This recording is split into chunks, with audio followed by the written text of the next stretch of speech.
Hey guys, good morning, welcome back to the channel. And आज मैं share कर रही हूँ what I eat in a day and kind of routine vlog, जो कि मैं रेगुलर यही सारी चीज़ें शेयर कर रही हूँ। और बहुत जल्दी डिलीवरी डेट आने वाली है, मतलब पता चल जाएगा, मैं बता दूँगी। अभी बजने वाले हैं 10। थोड़ा लेट उठी थी मैं बिकॉज तबीयत सही नहीं थी। और 2 टोस्ट के साथ ना, मतलब घी में सेक लेती हूँ और उसके साथ पीनट बटर लेती हूँ। ट्राई करना, बहुत ज़्यादा टेस्टी लग रहा था। और साथ में मैंने एप्पल भी लिया था। तो एज़ यूजुअल मेरी ना मॉर्निंग बहुत बहुत हेल्दी होती है। और साथ में मैंने ना, ये हाफ़ केजी के अराउंड होगा काऊ मिल्क, उसमें ना मैं डालती हूँ केसर और प्रोटीन पाउडर बेसिकली, मतलब प्रोटीन ये गाइनों ने मेरे सजेस्ट किया था, which is very tasty and healthy. और साथ ही साथ में मैंने सोचा ना कि लंच के लिए मैं कुछ बना लूँ, तो यहाँ पे आलू बैंगन खाने का मन कर रहा था। तो आजकल ना मैं खुद से कुकिंग करती हूँ बिकॉज़ मुझे बहुत ज़्यादा अच्छा लगता है और मुझे मेरी कुकिंग की हुई चीज़ें बहुत अच्छी लगती है। और साथ में मैं शार्क टैंक देख रही थी ठीक है। तो किस किस लोगों को कुकिंग करके खाने का प्रेगनेंसी में मन करता है पता नहीं, बट मुझे बहुत ज़्यादा करता है। मैं पर्सनली खुद से कुकिंग करती हूँ, मतलब जो सब्ज़ी वगैरह होता है। और बाकी मम्मी रोटी चावल बनाती है। देखो, रोटी हम यहाँ पे बना रहे हैं घर के अंदर बिकॉज़ यहाँ पे ईज़िली इंडक्शन पे बन जाता है, खड़ा नहीं होना पड़ता, इसलिए मम्मी की थोड़ी तबीयत सही नहीं रहती है ना, इसलिए हम बना रहे हैं। और साथ ही साथ में ना मैं लंच भी कर लेती हूँ। और यहाँ पे 12:30 हो गया था ऑलमोस्ट। और फिर मुझे अल्ट्रासाउंड भी करवाना था एंड हॉस्पिटल भी जाना था। तो बहुत सारी चीज़ें थी, तो मैंने सोचा कि चलो आज व्लॉग बना लेती हूँ बिकॉज़ इसके बाद जो व्लॉग होगा लास्ट मेरा होगा प्रेगनेंसी से ही related, maybe birth vlog, I don't know. हाँ, वैसा हो सकता है। तो अभी बस गपशप चल रही है, बातचीत हो रही है और खा भी रही हूँ। और साथ ही साथ में ना, लंच करने के बाद मुझे ना 3-4 मेडिसिन लेनी होती है, जो कि होती है आयरन, मल्टीविटामिन्स, कैल्शियम, ये सारी चीज़ें। तो फटाफट मैं पहले इन्हें ले लेती हूँ, उसके बाद देखते हैं कि आगे आगे हमें क्या करना है।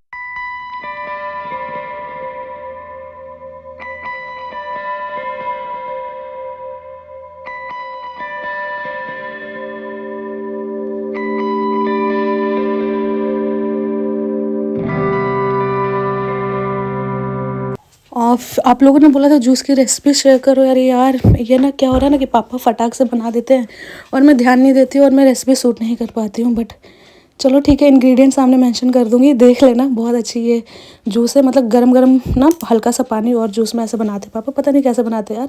अभी कभी शूट करूँगी तो शेयर करूँ। इसके बाद ना मैं फटाफट से रेडी हो जाती हूँ बिकॉज़ मुझे अल्ट्रासाउंड करवाना, और ये लास्ट अल्ट्रासाउंड है मेरी प्रेगनेंसी का बिकॉज़ अब डिलीवरी होने वाली है। तो या आई एम वेरी एक्साइटेड। देखना है बेबी का वेट कितना है, कितना हेल्दी है वो, बहुत सारी चीज़ें हैं। तो अभी मम्मी को मैंने रेडी कर लिया है।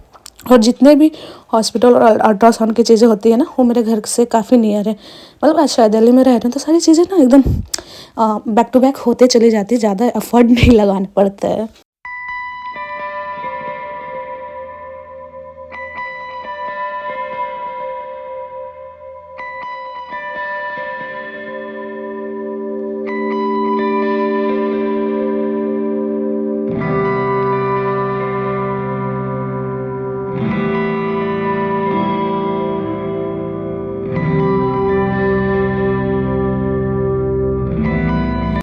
बस अल्ट्रासाउंड करवा लिया है और जहाँ तक मुझे दिख रहा है कि अल्ट्रासाउंड बहुत नॉर्मल है। बेबी का वेट अभी नहीं बताऊँगी, बट ठीक है, बहुत अच्छा है। और आफ्टरनून में निकली थी ना, तो आफ्टरनून में यहाँ पे छोले कुलचे मिलते हैं, जो कि मुझे काफ़ी ज़्यादा पसंद है। तो 50 रुपीज़ के ना मैंने पनीर वाले छोले कुलचे लिए और उसे पैक करवा के हम निकल जाते हैं घर की ओर। और घर में जाके खाऊंगी बिकॉज़ अभी ना मैं लंच की थी, बट बाहर जाते ही ना मुझे कुछ ना कुछ खाने का मन कर जाता है। और मेरा फेवरेट है छोले भटूरे, छोले कुलचे, ये सारी चीज़ें। तो छोले कुलचे ये सब तो काफ़ी महीनों बाद में खाती हूँ बिकॉज़ मिलता ही नहीं है ना इधर, और मैं बाहर निकल ही नहीं पाती हूँ। बाहर निकलूँगी तब तो खरीदूँगी, तो इससे मैं पहले फटाफट से खा लेती हूँ।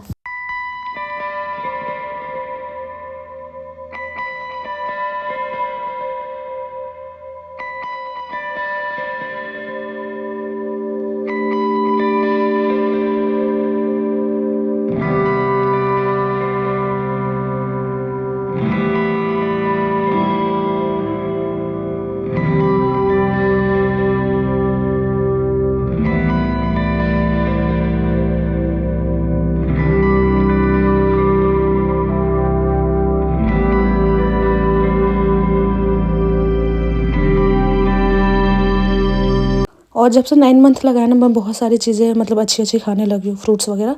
तो छत पे आ गई थी मम्मी, कपड़े लेने थे मम्मी को जो सुबह उन्होंने पसारे थे, और मैं साथ में ना ये खा रही हूँ ऑरेंज। मुझे बहुत ज़्यादा अच्छा लगता है यार, मीठा मीठा। और साथ में ना बहुत टाइम बाद सन मतलब धूप आ रही थी, बिकॉज दिल्ली में तो काफ़ी टाइम से धूप नहीं निकली, बट अभी धूप निकली है तो बहुत ज़्यादा अच्छा लग रहा है। मैं मम्मी से बातें बातें कर रही थी और सोच रही थी कि ठीक है, सारी चीज़ें हो रही हैं और बहुत जल्दी मतलब मेरा जाने का भी टाइम आ जाएगा। इन लॉज मेरे आ रहे हैं तो उनके साथ ही मैं जाऊंगी। वो लोग कम से कम 15 to 20 डेज़ हम लोग के साथ रुकने वाले हैं, उसके बाद मैं चली जाऊंगी। तो बहुत सारी चीज़ें अपडेट है जो धीरे धीरे मैं आप लोगों को दूंगी। और वहाँ से आने के बाद ना देखो शाम हो गया 5:15, मुझे ना अंगूर खाने का मन किया। मतलब मैं सो ही रही थी, मम्मी मुझे ला के दे दी तो मैं फटाफट से वो भी खाने लगी। मैंने बोला चलो वाई नॉट, क्यों नहीं खा ही लेते हैं, बिकॉज बहुत ज़्यादा भूख लगती है यार 9 मंथ्स में। अल्ट्रासाउंड वगैरह हो गया है और अभी मैं लेटी हुई हूँ। शाम के बज रहे हैं 6। बहुत ज़्यादा थक गई थी, मुझे स्नैकिंग करने का मन कर रहा था। जा रही हूँ मैं मैगी बनाने।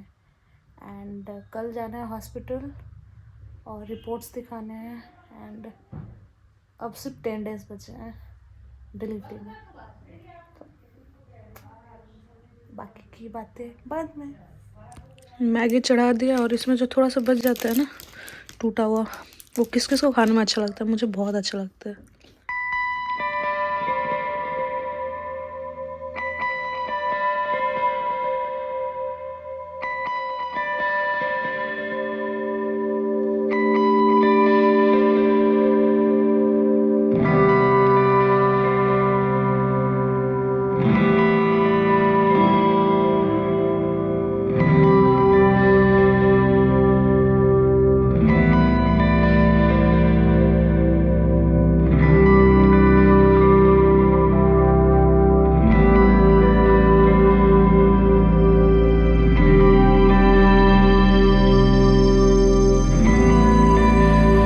स्नैक में मैंने मैगी खा लिया था। अभी ज्ञान मत देना यार, लास्ट प्रेगनेंसी है, उसके बाद मेरे ऑपरेशन के बाद ना मंथ मतलब 1 to 2 मंथ मुझे बहुत ज़्यादा हेल्दी खाना होगा, इसलिए अभी ये सारी चीज़ें खा के ना निपटा लेती हूँ। बहुत मन करता है, और अभी मैं बच्ची हूँ यार, बुढ़ी नहीं हुई हूँ, ठीक है। उसके बाद ना as usual Bihari style litti chokha और बहुत सारे घी के साथ बनाए। मुझे ना लिट्टी के साथ बहुत सारा घी में डिप करके खाना बहुत पसंद है। और विंटर्स तो ऑलमोस्ट ख़त्म होने वाला, और विंटर्स में ही लिट्टी चोखा बहुत ज़्यादा अच्छा लगता है, इसलिए हमारे घर में मैंडेटरी है बनना, बिकॉज सबको काफ़ी ज़्यादा पसंद है और ये हेल्दी भी होता है और बहुत टेस्टी होता है। मुझे तो पर्सनली बहुत बहुत पसंद है। तो ओवरऑल पूरे दिन में मैंने ये सब कुछ खाया है एंड आई थिंक बहुत अच्छा ही था। कुछ चीज़ें जंक थी बट इट्स ओके, हम तो ऐसे ही मैनेज करते हैं। बहुत जल्दी ना डिलीवरी हो जाएगा, उसके बाद बहुत सारी चीज़ें मुझे डाइट करनी पड़ेगी, बॉडी का केयर करना पड़ेगा, बेबी का केयर करना पड़ेगा, इसलिए अभी बस मैं खा ही रही हूँ।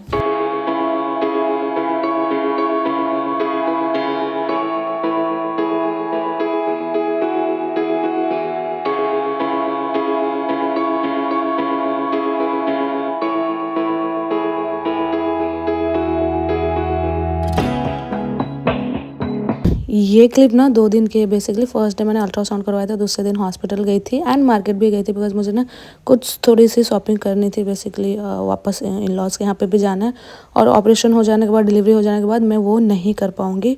तो सोचा कि थोड़ा सा बिल्कुल नियर बाई पे है, 5 मिनट के डिस्टेंस पे था ऑटो से, उससे भी कम ही था। तो मैं और मम्मी एज़ यूजुअल निकल गए हैं शॉपिंग करने के लिए। बेसिकली दिल्ली में ना एक जगह पे बहुत बड़ा मार्केट है जहाँ पे बहुत सारी चीज़ें सेल में मिलती है और इतनी अच्छी चीज़ें मिलती है, कपड़े हो गए, सूट्स वगैरह ना। तो मैंने सोचा चलो चलते हैं, और काफ़ी टाइम हो गया था घर से बाहर निकले हुए।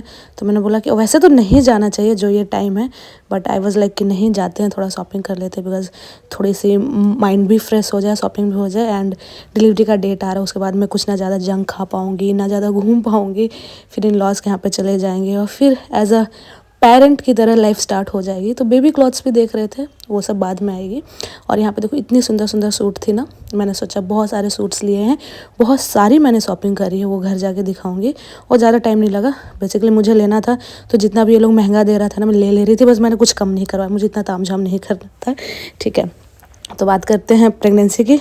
सब कुछ सही चल रहा है, पेट में बहुत बड़ा सिस्ट है, तो वो सब कुछ एंड टाइम पे देखा जाएगा, बट एज़ होप हम लोग कर रहे हैं कि सब कुछ अच्छे से हो जाए। हस्बैंड भी 2 महीने के अंदर अंदर में वो आ जाएंगे और मेरी सारी चीज़ें हो जाएंगी। एंड हाँ, बहुत नियर में हूँ मैं प्रेगनेंसी के डिलीवरी में, एंड बहुत चीज़ें अच्छी चल रही है। हस्बैंड की याद आती है बहुत ज़्यादा कि वो होते तो कुछ चीज़ें बहुत अलग होती, बट इट्स ओके, सब कुछ बहुत सही है। देखो ये वाले सूट मैंने लिए है, बहुत सुंदर है। आप लोग मुझे कमेंट में बताना इसकी प्राइस क्या होगी।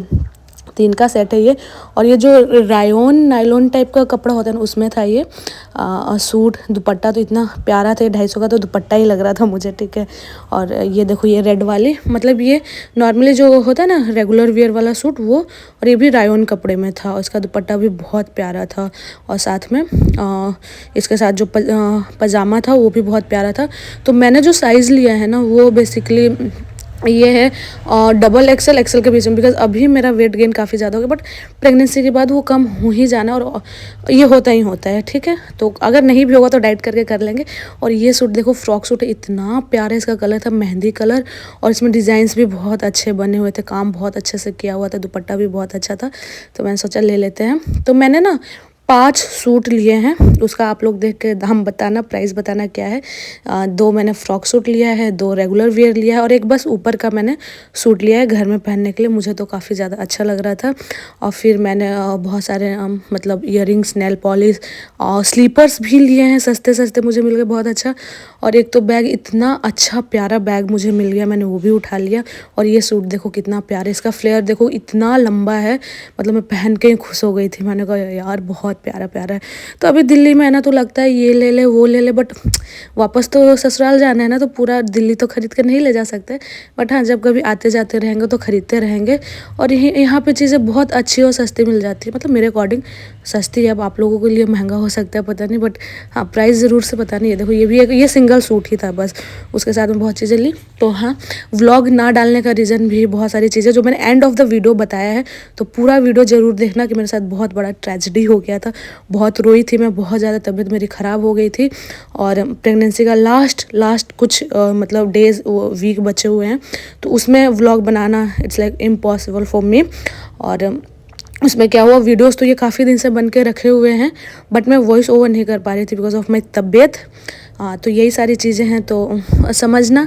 एंड अब जो व्लॉग्स आएंगे ना, वो डायरेक्ट मेरा डिलीवरी व्लॉग होगा, और प्रेगनेंसी के बाद का बेबी व्लॉग होगा। अब जो मेरी व्लॉग है वो थोड़ी सी चेंज हो जाएगी आप लोगों के लिए, बिकॉज इसमें एक और पर्सन दिखने वाला है, छोटू मोटू गोलू सा, जो भी है, बेबी बॉय बेबी गर्ल जो भी है, ठीक है। इसके बाद हम हॉस्पिटल चले जाते हैं, बिकॉज थोड़ा सा ना मुझे रात को काफ़ी ज़्यादा पेट में मतलब बहुत ज़्यादा पेन हुआ था, उसलिए। एंड आई होप आप लोगों को ये वीडियो अच्छी लगी हो, एंड ऑफ द वीडियो ज़रूर देखना। काफ़ी टाइम से वीडियो नहीं डाला, बिकॉज कुछ हुआ था जिससे मेरी तबीयत इतनी ज़्यादा ख़राब हो गई, मुझे लगा कि अब तो नहीं शेयर कर पाऊँगी मैं वीडियोस वगैरह, बिकॉज अजीब सा हो गया था माहौल। एक्चुअली हुआ ये था कि सडनली 3-4 डेज़ पहले मेरे हस्बैंड का ना कॉल मैसेज ही नहीं आया, मतलब मैं वेट कर रही थी कि अब आएगा अब आएगा, और पूरे 2 दिन निकल गए, कुछ पता ही नहीं चला कि हुआ क्या।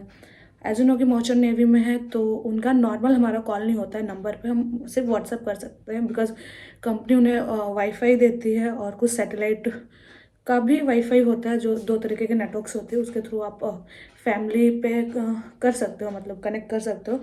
और अगर आपको लगता है कि वहाँ पे लोग फेसबुक इंस्टाग्राम यूट्यूब चलाते हैं, तो वो नहीं है, बस आप व्हाट्सअप यूज़ कर सकते हो। हाँ, कभी कभी जब पोर्ट पे शिप रुकता है तो एक हाई फैसिलिटी वाला नेटवर्क मिलता है, जहाँ पे आप ये सारी चीज़ें भी नॉर्मली यूज़ कर सकते हो, ठीक है। और कोई नेटवर्क नहीं होता है, तो 4 महीने हमारा हो गया मतलब शिप पे गए हुए, और उसमें ऐसा हुआ ही नहीं कभी कि हमारा बात ना हुआ। हर दिन मतलब इतना सा भी होगा, लेकिन मतलब हो ही जाएगा, ये वाला था सीन। मतलब हम लोग कभी घंटों कॉल पे बहुत रेयरली बात करते हैं, लाइक जब होता है तो घंटा 1 घंटा 2 घंटा हो जाता है, बट जब नहीं होता है तो सिर्फ मैसेज पे ही हमारा 4-5 महीना 6 महीना निकल जाता है, जब तक वो वापस ना आ जाए। तो कॉल नहीं आया, और मैं बहुत ज़्यादा डिप्रेस्ड हो गई। मतलब होता है माइंड फैक्टर कहाँ पे चला जाता है, आपको कुछ समझ में नहीं आ रहा आप क्या सोच रहे हो क्या कर रहे हो, बस एक गलत थॉट रहता है कि कुछ हो तो नहीं गया, because merchant navy risk factor है, प्लस कोई कनेक्टिविटी नहीं है बीच में, एक सिप पता नहीं कहाँ है, वो सारी चीज़ें होती है, तो वो बहुत ज़्यादा मेरे को ट्रिगर कर रहा था कि अरे हुआ क्या। तो फिर एक दिन मैंने वेट किया, 1.5 दिन निकल गया, फिर ना दूसरे दिन मैंने शाम को मैंने किया, और फिर मैं भूल गई। मतलब मेरे को तो सिप का सारा डिटेल पता है, सिप कौन सी सिप है, कौन सी कंपनी है, कहाँ पे मतलब अभी विजिट कर रहा है, नेक्स्ट पोर्ट क्या है, ये सारी चीज़ें ऑनलाइन रहती है। अगर आपको सिप की डिटेल पता है तो मैंने पहले रात को 2 बजे, मतलब मेरे को सडन याद आया कि मैं क्यों नहीं कर रही हूँ, एक बार देखती हूँ कि सिप का लोकेशन क्या है। तो मैंने गूगल पे जो भी सारे थे डिटेल्स वो मेंशन किया, तो मुझे पता चला वो जापान के बीच बिल्कुल समुंदर में है, लाइक सी में, बहुत बीच में, जहाँ रेयरली नेटवर्क आ सकता है। तो मेन तो नेटवर्क इशू ही था, बट मुझे जो मेरी गलत थिंकिंग थी वो बहुत हाई लेवल पे चली गई थी। तो मैं बहुत ज़्यादा डिप्रेस हो गई, रो रही थी, तबीयत ज़्यादा ख़राब हो गया, रोते रोते मेरे पेट में दर्द और यूरिन प्रॉब्लम, वोमिटिंग प्रॉब्लम सारी हो गई मेरे को। तो मैंने नेट पे सर्च किया तो मुझे दिखा कि वो जापान में किसी सी के बीच में है, मतलब स्टेबल है, रुका हुआ है। और वो डिटेल्स आज से 8 दिन पहले पोस्ट करी गई थी, बिकॉज जब आप पोर्ट पे होते हो ना, तब डिटेल्स आप वेबसाइट पे शेयर कर सकते हो, कंपनी अपनी सिप पे शेयर करती है। तो मुझे वो भी और बुरा लग रहा है कि ये तो 8 दिन पहले का था, बट हाँ यही होता है। और नेक्स्ट दिखा रहा था कि 7 डेज के अंदर वो कनाडा पहुंच जाएंगे, ठीक है, इस पोर्ट से उस पोर्ट पे पहुंचना था। तो मुझे फिर तो समझ गया कि ये नेटवर्क इशू है, बट मन नहीं मान रहा था। तो सुबह होने का मैंने वेट किया, जब 8 9 10 बज गया तो मैंने एक उनके फ्रेंड को मैसेज किया, फ्रेंड नहीं मतलब बोल सकते हो शिपमेट बोल सकते हो। जब फर्स्ट टाइम शिप पे चढ़े थे तो उन्होंने मेरे हस्बैंड ने उसी बंदे के फ़ोन से मुझे कॉल किया था बताने के लिए कि मैं सेफली पहुंच चुका हूँ, बिकॉज तुरंत नेटवर्क आपको नहीं मिल जाता है शिप पे जाते हैं। तो फिर मुझे पता चला वो 3 महीने पहले ही उतर गया, और वो भी 4th इंजीनियर था, मतलब उनके ही पोस्ट पे था। जब ये चढ़े थे ना तो वो बंदा उतर गया था। तो उसने बोला कि डोंट वरी, ऐसा कुछ नहीं है, नेटवर्क प्रॉब्लम होगा और मैं किसी को कनेक्ट करके बताता हूँ वहाँ पे अगर कोई है जो बात करवा सकता। लेकिन उसने फिर मुझे वॉइस मैसेज भेजा कि कोई नहीं है वहाँ पे, मेरे साथ वाले सारे उतर गए। तो फिर मैंने एक और बंदे को मैसेज किया, जिससे मेरे हस्बैंड ने दिल्ली से वो बंदा विजिट किया था, और वो ना उनका जूनियर था। तो उन्होंने मतलब मेरे हस्बैंड ने उस बंदे से सामान मंगवाया था, तो मैंने उसे मैसेज किया। तो जब उसे मैसेज डिलीवर नहीं हुआ ना, तब मैं समझ गई कि फर्स्ट श्योर नेटवर्क प्रॉब्लम है। हाँ, बट नेट पे देख ली थी कि सिर्फ यहाँ पे खड़ा है और इस टाइम पे वहाँ पहुँचेगा कनाडा, तो थोड़ा सा रिलीफ हुआ। फिर मेरे हस्बैंड का नेक्स्ट डे कॉल आ गया, मतलब मॉर्निंग और आफ्टरनून के बीच में। उन्होंने बोला कि मैं सैटेलाइट फ़ोन से तुम्हें कॉल कर रहा हूँ, बस बता रहा हूँ कि मैं ठीक हूँ, और यहाँ पे नेटवर्क जो वाईफाई एंटीना होता है सिप का वो ख़राब हो चुका है, वो शायद 3 4 दिन में बने जब हम कनाडा पहुँच जाए, या तो ना बने। तो परेशान मत होना, मैं ठीक हूँ। और उन्होंने बस मुझसे पूछा तुम ठीक हो, तबीयत ठीक है, बेबी कैसा है, सब ठीक है ना, और घर में बता देना कि ऐसा ऐसा सीन है। तो मैंने बोला अरे ठीक है यार, तुम सही हो ना, बस और कुछ नहीं चाहिए। तो फ़ोन रखा। तो फिर मैंने बोला चलो ठीक है, ये माइंड दिमाग का फितूर है जो हम मानने ही नहीं चाहते कि ऐसा ऐसा हो सकता है। तो फिर उन्होंने जब नेक्स्ट डे फिर हाँ, और एंटीना ना अगले दिन ही ठीक भी हो गया इतना ताम झाम करने के बाद। तो उन्होंने मैसेज किया कि अगर मैं तुम्हें नहीं बताता ना तो मेरी और तबीयत ख़राब हो जाती। क्यों?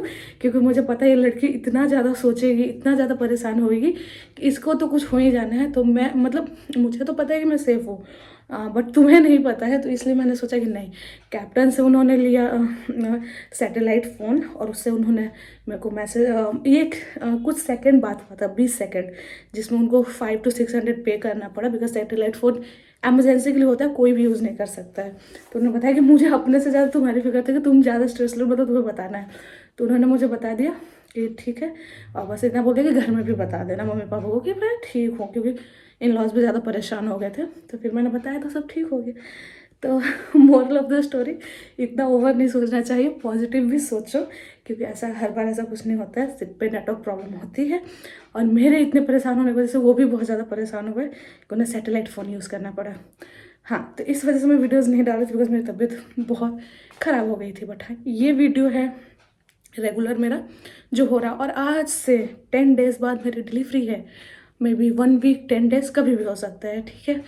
तो वो व्लॉग कब आएगा पता नहीं, बट हाँ, बिस्मिल्लाह कि सब कुछ अच्छा हो जाए, बेबी में सब कुछ बहुत अच्छे से हो जाए। लॉस भी आ रहे हैं और मैं जल्दी ही ससुराल चली जाऊँ मायके से, हस्बैंड के आने से पहले, बिकॉज हस्बैंड का आने में बहुत डिले हो रहा है, और बहुत सारी चीज़ें प्लान थी वो अनप्लान हो गया। तो वी वॉज लाइक कि नहीं अब ठीक है, थोड़ा ट्रैक पे आते हैं, फिर से अपना घर जाते हैं और सारी चीज़ें करते हैं। And I hope you guys like this video. If you did, do like subscribe to my channel, and also comment करके बताना वीडियो कैसी लगी। मिलते हैं नेक्स्ट वीडियो में, तब तक के लिए बाय।